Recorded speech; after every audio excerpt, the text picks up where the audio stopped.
The next activity is called Quick Questions.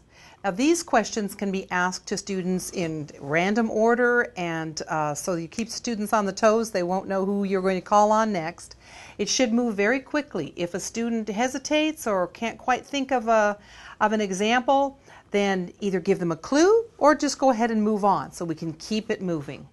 All right, so these are some of the questions that you could give, and the students will be thinking about, how are these letters formed, and which letters would be good examples of the questions that the teacher is going to ask. So it would go something like this.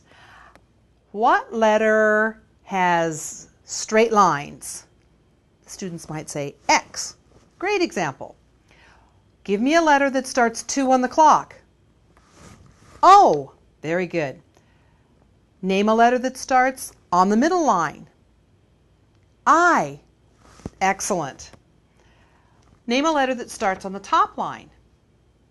L. That's correct. What letter has a camel's hump? An N, or they might say an M or an H. How about a monkey's tail? A G or a J would be great answers. What letter has curves? An S would be a great answer. Which one has a pointed nose? The E. That's great. What about a little tiny dot? Might be an I or a J. Give me an example of a tall letter.